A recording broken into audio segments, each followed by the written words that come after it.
네, 안녕하세요. 주식은 역시 기리기리세의 기리십니다. 안녕하세요, 기리분들. 자, 오늘 정말 큰 비둘기가 우리에게 날아왔습니다. 어떤 흐름이 나왔는지 빠르게 공부해보도록 할게요. 같이 공부하시죠. 렛츠 기리. 자, 일단 먼저 들어가기에 앞서 기룬들한테 알려드릴 거는 어제 우리가 봤던 거 있죠. 그 삼성전자 2개인가 3개인가 준다는 그 증권사, 그거 사기라는 뉴스가 바로 나오더라고요. 그러니 기름들 혹시나 이 영상을 보시다가 광고가 떴는데 마침 또 그 내용이 나온다, 바로 신고하기 누르시면 될 것 같습니다. 자, 바로 들어가도록 하겠습니다. 어제 파월은 완전 큰 비둘기를 날렸다. 어제 파월 아저씨는 크리스마스 선물을 우리에게 주었습니다. 시장의 예상은 내년 2번의 인하 정도를 예상했는데 무려 3번의 인하 가능성을 시사했다고 하네요. 그래서 왼쪽에 보다시피 증시는 그냥 약간 눈치 보기를 보다가 파월이 등장하면서 우와 비둘기다 하면서 쭉 올라가는 걸 볼 수 있죠. 그리고 발언 하나하나도 다 비둘기파였다고 합니다. 핵심 인플레 지표가 진전되었다고 판단, 금리 인하가 테이블 위에 올라왔다, 경기 침체는 아직까지 아니다, 이러한 발언 등이 나왔다고 하네요. 그래서 이런 비둘기가 날아다니자 어제 애플도 1.7% 상승하며 또다시 최고가를 경신했고 올해만 무려 52%나 급등했다고 합니다. 하지만 이 와중에 또 부정적인 전망은 계속 나오고 있습니다. 한번 보도록 할게요. 일단 지금까지 보시다시피 이렇게 쭉쭉쭉 올라가는 거, 저 길이시 항상 말했던 그거죠. 올라가는 주식 팔지 말라, 나스닥 있다, 그런 차트를 만들고 있어요. 그리고 이 와중에 우리가 원했던 대로 파월의 비둘기까지 봤으니까 앞으로 더 올라가겠다 라는 생각을 해볼 수 있지만, 그런데 부정적으로 생각하는 의견도 있다고 합니다. 그렇다면 그 이유가 뭔가? 일단 지금 증시, 최근 증시 상승이 뭐 때문이었죠? 맞습니다. 이때부터는 금리 인하 기대감이 나오면서 주가가 올랐어요. 그런데 연준이 금리 인하 카드를 실제로 우리 앞에 보여줬습니다. 그러면 매우 다행이겠죠. 하지만 아니 야 이때까지 그 기대감으로 올랐는데 그게 실제로 달성되면은 뉴스에 팔아라 아니냐, 지금부터 나올 기대감이 뭐가 남았는데 더 올라갈 힘이 있겠냐, 이러한 의견이 나온다고 합니다. 그러니까 말 그대로 그냥 뉴스에 팔아라 아니냐라고 볼 수 있다고 하고, 게다가 연준이 금리 인하를 3번이나 하겠다고 전망한 것도 경기 침체가 생각보다 앞에 있는 거 아니냐, 이러한 부정적 생각을 꺼내게 한다고 합니다. 다만 처음에도 말씀드렸다시피 신고가 내는 주식 쉽게 파는 거 아니다 보니까 이 추세가 바로 꺾이긴 어렵다고 보는데 과연 어떤 식으로 흘러갈지 일단 오늘 저녁도 한번 잘 봐야겠네요. 다음입니다. 삼전 닉스 나란히 신고가 씁니다. 미국에서 날아온 비둘기가 한국에서도 힘을 조금 썼습니다. 삼전 그리고 닉스가 장 초반 둘 다 52주 신고가를 써냈으며 특히 하이닉스는 LG엔솔을 뛰어넘고 시가총액 2위에 올랐다고 하네요. 자, 그렇다면 이 두 친구가 갑자기 쭉 올라간 이유가 뭘까요? 일단 반도체가 좋다는 건 다 알고 있는데, 그런데 조금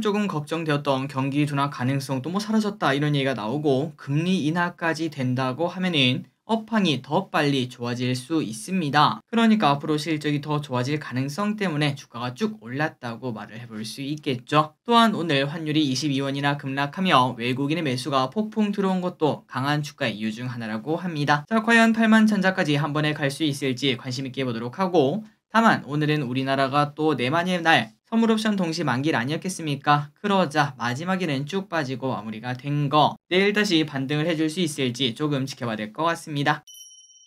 다음입니다. 성장주가 상승, 네카오가 상승했습니다. 자, 연준이 금리 인하를 시사하며 오랜만에 성장주들이 상승하는 모습을 보였습니다. 금리 인하 소식은 성장주에 보통 호재가 되는 거 알고 계시죠? 기업의 이자 부담이 낮아지고 미래 성장 가능성이 확대되기 때문에 카카오, 네이버 등 이런 기업들은 매우 좋아하고 있습니다. 그래서 실제로 왼쪽에 보다시피 카카오 3전은 음봉으로 마무리가 되었지만 카카오는 양봉 6.8% 상승으로 겉터양이 터졌고, 그나저나 차트를 보니까 딱 이때 겉터양 터졌을 때 있죠. 그때부터 슬금 올라가다가 또 한 번 더 터지는 모습, 역시 겉터양 나온 기업은 또 한 번 더 공부를 해야겠다 라는 생각해볼 수 있겠네요. 어쨌든 아까 봤던 그 부정적인 생각처럼 선반영으로 이제 조금은 다시 꺾여서 내려갈지 아니면 추가 상승이 가능할지 조금 더 보도록 하겠습니다. 다음입니다. DS 단서, 당연히 청약을 해야겠죠. 자, 어제 못 보신 분들을 위해서 간단하게 설명드리자면은 최근 따따블이 연속 나오는 모습을 나타내다 보니까 데이터가 안 좋아도 청약을 해야 될 정도다 라고 말할 수 있습니다. 그런데 이 와중에 이제 오는 DS 단석은 오늘부터 내일까지 청약을 하는데 공모가 상단을 초과에 10만원을 돌파했으며 1843개 기관 참여 340대 1의 경쟁률을 보여줬다고 합니다. 이 정도면 나이스하죠. 게다가 한 주 받기는 어렵긴 하지만 만약에 한 주 받기만 한다고 하더라도 공모가가 무려 10만원이다 보니까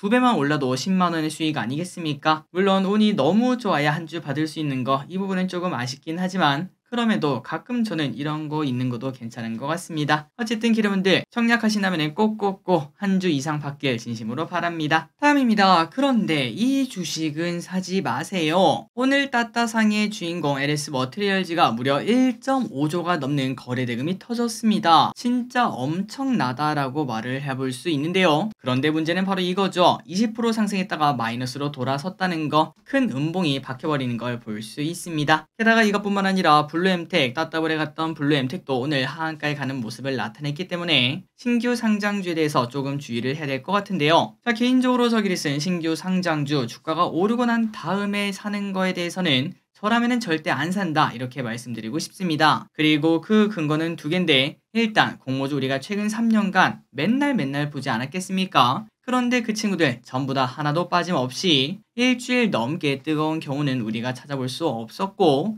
혹시나 가끔 있다고 하더라도 그조차도 한 달이 지나면 대부분 상승을 반납하는 모습을 나타냈습니다. 그렇기 때문에 절대 이렇게 2번 연속 따따상을 도착한 기업을 이때 사는 거는 이거는 그 벌 확률보다 잃을 확률이 압도적으로 높은, 그러니까 뭐 그런 거죠. 가위바위보를 5연승 해야 돈을 벌 수 있다는데 그거를 굳이 참여하는 그 정도의 나쁜 투자가 아닌가라고 저는 생각하고 있습니다. 그리고 두 번째 이유는 겉텀이 터졌기 때문에 저 기릿은 이제는 진짜로 안 사고 싶은데 고점에서 거래량 터진 음봉 또는 윗골이 기리분들 과거의 삼성전자, 카카오, 에코프로 BM 등등 여기서 많이 보셨으리라 생각이 됩니다. 어쨌든 LS 머티리얼즈 그 다음에 또 뭐 블루엠텍 등등 뭐 단기간으로 반등할 수 있겠지만 절대 그게 장기적으로 올라가기는 좀 힘들다고 볼 수 있어서 여러분들이 만약에 진짜 사고 싶다 그렇다면 조금 더 꼼꼼하게 공부해보시고 매수하시기 바랍니다. 다음입니다. 28일 문 닫습니다. 자, 벌써 12월의 반이 지나가고 있습니다. 이제 올해 증시 마무리까지도 시간이 얼마 남지 않은 걸 확인할 수 있는데 한국 증시 폐장과 개장 일정이 어떻게 되는지 한번 쓱 보도록 할게요. 자, 결론부터 말씀드리자면 29일부터 장이 열리지 않습니다. 그러니까 29가 금요일이거든요. 금,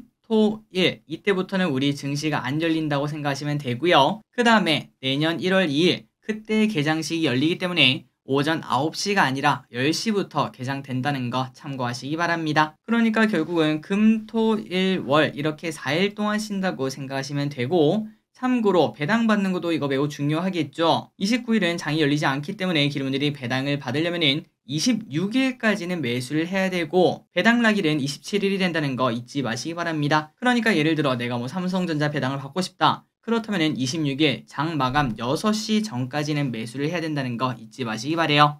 그리고 마지막 이거 27일 이때 같은 경우에 고배당주는 급락 출발하는 거 아마도 알고 계실 거라고 생각합니다. 거의 배당 주는 만큼 하락 출발하니까 예를 들어 뭐 A라는 은행주가 5% 배당을 주면은 그날은 마이너스 5%부터 시작하는 게 보통이기 때문에 혹시나 주가가 많이 빠지더라도 이게 배당락 때문에 그렇구나 라고 생각하시면 될 것 같습니다. 다음입니다. 오랜만에 의료 AI가 오늘 루닛이 유망한 특화 AI 기업인 볼파라를 인수했다는 소식이 나왔습니다. 이런 소식이 나오며 의료 AI 쪽이 오랜만에 또 급등하는 모습을 나타냈는데요. 그리고 이 볼파라의 가치는 AI가 아니라 유통망에 있다고 합니다. 이미 이 볼파라는 미국에서 2000여 곳에 이르는 영업망을 가지고 있어서 앞으로 루닛이 침투하기가 더 쉬워졌다고 하네요. 게다가 다른 호재도 나왔습니다. 구글에서도 의료용 AI 모델인 매드 제품군을 선보였다. 이러한 얘기가 나오며 여기에 대한 기대감이 또 나왔다고 하네요.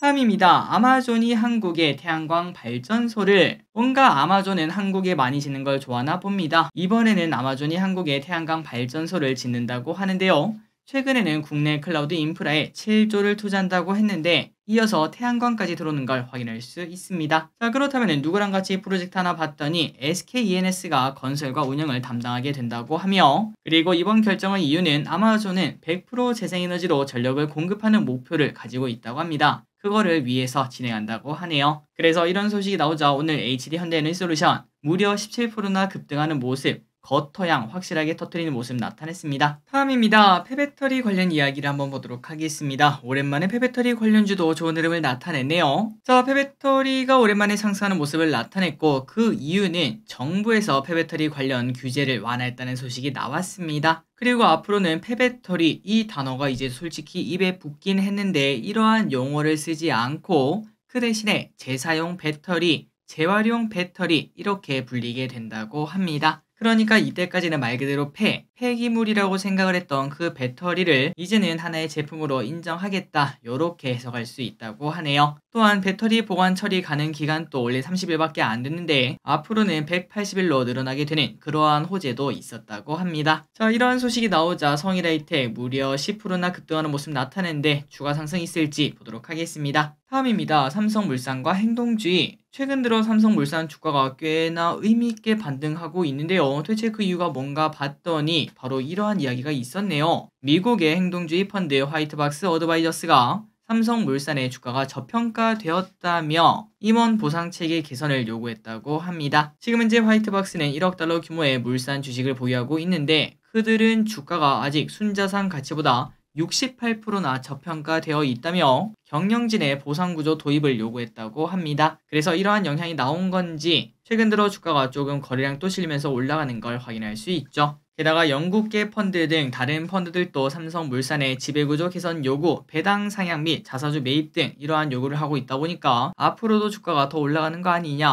호재성 그런 이벤트가 발생하는 거 아니냐 이런 해석이 나온다고 합니다. 다음입니다. 수능 끝나면 우리가 가장 먼저 하는 게 뭘까요? 맞습니다. 다들 면허 따러 가죠. 그런데 요즘 과거와는 달리 요즘에는 학원에 학생들이 없는 모습을 나타낸다고 합니다. 실제로 2017년 운전면허 신규 취득자 수는 108만 명이었는데 작년에는 96만 명으로 뚝 떨어졌고 앞으로도 더 하락할 가능성이 높겠죠. 심지어 올해 취득자는 작년 대비 10%나 줄어들 것으로 현재 집계가 된다고 합니다. 그러다 보니까 운전면허 학원이 갈수록 사라지는 추세입니다. 혹시 주변에 운전면허 학원이 있었다면 아직도 있는지 한번 확인해 보시기 바래요. 다음입니다. 저출산 대책. 아기 낳으면 최대 5억을 저리 대출을 해주겠다.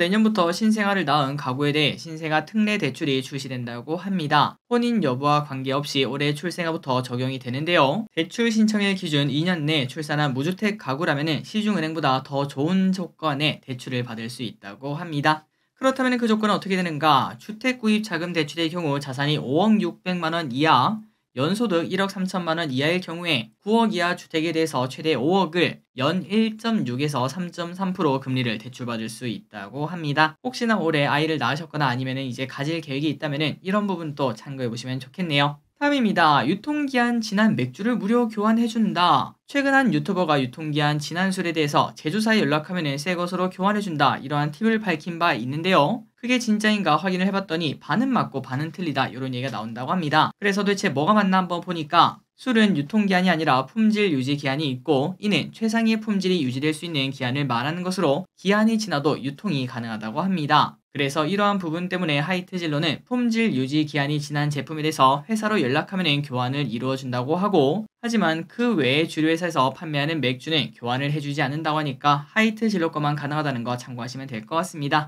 그리고 이거는 개인 우리 같은 사람들만 가능하고 혹시나 영업장이라든지 아니면 술집이라든지 그런 곳에 있는 술은 당연히 안 된다고 하네요. 다음입니다. 아직도 4% 주는 지방은행, 최근 들어 금리가 하락하고 있다 이런 얘기를 계속 할 수밖에 없는 상황에 실제로 우리가 받는 대출이자 그 다음에 예금이자도 낮아지는 걸 확인할 수 있습니다. 그래서 얼마 전 시중은행이 예금이 3%대로 내려왔다는 소식을 전해드렸는데 그런데 아직까지도 4% 이상을 주는 은행들이 있다고 하네요. 그렇다면 그게 어딘가? 바로 지방은행이라고 하는데 시중은행으로 빠져나가는 자금을 붙잡기 위해서 아직까지는 4%대 예금 금리를 유지하고 있다고 합니다. 그래서 혹시나 예금 적금 이쪽에 관심이 있다면 지방은행을 한번 찾아보시는 것도 괜찮을 것 같습니다. 다음입니다. 테슬라의 휴머노이드. 시간이 갈수록 테슬라의 휴머노이드는 발전하고 있습니다. 이제는 요가, 스쿼트, 계란 삶기 이런 것까지 하고 있다고 하는데요. 보통 로봇은 힘 조절이 힘들기 때문에 계란 같은 것을 로봇 손가락이 잡는 건 매우 힘들 듯 합니다. 그럼에도 벌써 성공하는 영상이 떴다고 하며 그리고 앞으로 이 테슬라봇은 5년 안에 3천만 원 이하의 가격으로 판매가 가능할 것 이렇게 본다고 하며 그 말인즉슨 이제 단돈 3천만 원만 있으면은 속도는 조금 느릴지언정 앞으로 가면 갈수록 빨라지겠죠. 휴가 없는, 쉬는 시간 없는 로봇 노동자가 탄생하는 시대가 열릴 것으로 보인다고 합니다. 마지막 소식입니다. 대규모 이동이 옵니다. 내년에 코스닥에서 주요 기업들이 코스피로 이동하는 모습을 보여줍니다. 지금 코스닥은 에코프로비엠, 에코프로, 셀트리온 헬스케어, 포스코DX, LNF 등등 이런 순서대로 시가총액 상위에 머무르고 있는데, 그런데 여기서 3등에서 5등까지 셀트리온 헬스케어, 포스코DX, LNF 요 친구들이 코스피로 이동을 한다고 합니다. 참고로 포스코DX는 이미 확정이 되었고 LNF는 이달 중에 결과가 나올 것으로 보인다고 하며, 또한 셀트리온 헬스케어는 셀트와 합병이 되기 때문에 오는 18일부터 거래 정지가 된다고 합니다. 자, 그래서 이제 LNF랑 포스코DX가 없어지게 되니까 2차전지 비중이 조금 줄어드는 느낌이 드는데, 과연 이게 코스닥에게 호재일지 악재일지는 조금 더 지켜봐야 될 것 같네요. 자, 오늘의 공부 여기까지 끝났습니다. 항상 이렇게 같이 공부해서 진심으로 감사드리고, 오늘 저녁 미국장 한 번 더 쭉 올랐으면 좋겠습니다. 지금까지 길이셨습니다. 빠이요.